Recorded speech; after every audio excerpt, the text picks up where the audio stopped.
I'm gonna share with you how I film my YouTube videos in a way that saves me a ton of time and at the same time still gets a good quality finished product, and how you can do the same thing too. So I got two setups, one for outdoor, which I'll show you where I'm kind of out and about like this, and then I got another setup I have where it's more of like in my office / filming room, and I'll show you how that setup is much different than what I do when I'm on the go. First step, all the obvious stuff, make sure the battery's charged, you got a memory card ready to go, all that stuff. But then after that, the next thing I do is I make sure I look good, I look pretty, you know, I get the Inspire shirt on, all that stuff, and I eat some ice cubes. Ice cubes? Yeah, I eat some ice cubes because it's like 95 degrees here in Florida right now, so I gotta prepare before, you know, I go outside to be ready for that. And you should be doing the same thing too, right? Get your battery ready, get your memory cards ready, and get yourself prepared if you're gonna be filming outside for the weather. You know, that I know will keep me from sweating by eating the ice cubes, so if you know you're gonna be outside for a long time and it's maybe cold, then get a jacket on, right? Something so you know you can make the most of that filming session, because I highly recommend you don't just film one video at once.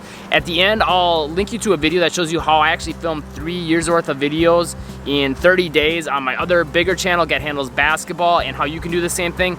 But one of the biggest parts of that is bulk filming. And that's why it's so important that you make sure you come prepared to film, that you've got your mic set up, you got your battery set up, your memory card, your body is ready to go for whatever the weather might be, and that way you can knock out a bunch of videos at once. And of course, prior to that, you want to plan a bunch of videos. Again, I'll show you how to do that with that video at the end. So with that being said, when I film any video, I want to make sure I have something planned out as far as bullet points for me. Maybe you need to script things out a little more if you're a little bit newer to YouTube, but maybe you're just a talkative person and you can go off the cuff like I do. Hey, that's cool. Even then, I would recommend you get some bullet points, so that'll save you some time in editing later, which again, at the end of this video, I'll link you to some secrets to help you edit quicker. But during the filming process, if you know what you're going to talk about, it'll save you a lot of time. That's why I make sure I have all my bullet points figured out either mentally or on a note. Next thing I want to do is make sure I've got some good lighting. So when you're outside, it's usually pretty easy to get good lighting unless it's nighttime, or maybe get into a slightly more shaded area like I am right now. And then besides that, if that's not an option, you could always put the camera above you. That'll usually help too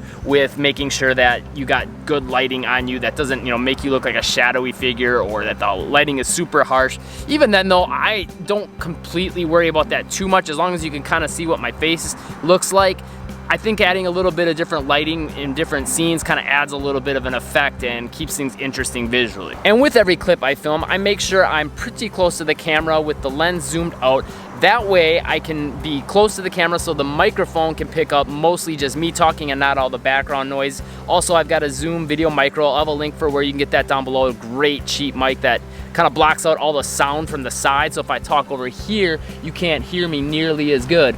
But if I talk right in front of the mic, it picks it up because it's a shotgun mic. It focuses the audio, like the video lens, right towards me. And then since I'm zoomed out, I can come closer, but you can still see a little bit more of what's going around me, and you don't have to stare at my face quite so much. The other thing I'm gonna do that you're probably noticing in this video is I switch up the angles, right? So I'll either be walking on a lot of these videos outside, or I'll move the camera around a lot. Things like that to keep things visually interesting and kind of give you like a little mental refresh if maybe that certain scene is getting a little stagnant or stale. Moving around or having different angles and different cuts, that can keep things more stimulating for you, so that way it'll keep you more engaged to keep watching. I highly suggest you add this to your videos too. Now, the way I film things indoors is vastly different as far as the lighting, the microphone, the camera setup, all that stuff. So let's jump into the office / filming studio and I'll show you how I do that. So there's actually two ways I film kind of indoors. So I have a way I shoot things inside for this YouTube channel, Inspire Video Marketing, and then I also have another way I film things when I'm doing things for Get Handles Basketball in a gym, which is indoor. So when I'm in the gym, basically there's no lighting involved. I don't really set up any lights or anything like that. There's pretty good lighting coming from the lights up above. And then besides that, there's a couple things that are really different from the way I'm gonna film for this channel. So this might help you out if you have different type of channel from maybe this, where I'm giving just more information. With Get Handles Basketball, there's obviously a little bit more basketball and movement involved, right?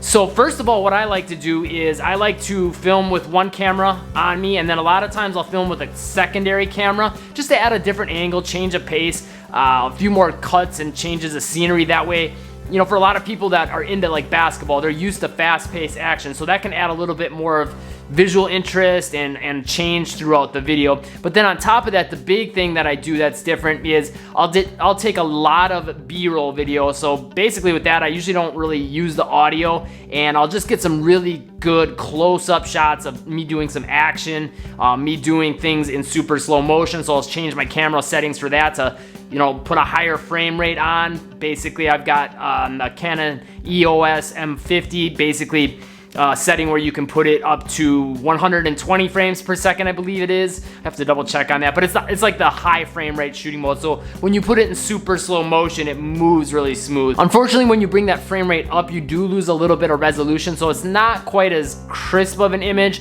but it moves super smooth, which is really important and helpful, I think, for people that are trying to learn a basketball move if they want to see it in slow motion. And if you've got anything action related, something like that might be helpful. Or you could always just bump it up to like 60 frames per second. Even that'll make it smoother in slow motion, and you won't really have to sacrifice as much of the resolution on most cameras. I know for sure on the Canon EOS M50 you don't have to. And then as far as my setup when I'm in the office or the filming room, basically I have the camera pretty close to me, so I can take about one step and get to the camera. And sometimes I'll put the boom mic on the camera, but I found I get better audio quality by putting it on a stand, and then I've just got it sitting above me here. You can kind of see it above here, and that way it's out of the shot, but it's really close to my mouth, so I can get some good clear audio. So when I'm talking, everything is crisp. That's one of the most important things for a YouTube video, and pretty much any video for that matter. You don't want the audio to be unclear. A lot of people like to think about having super crisp, clean video, and really that's probably secondary to making sure that the audio is clear, unless you're talking more of like an action type video. But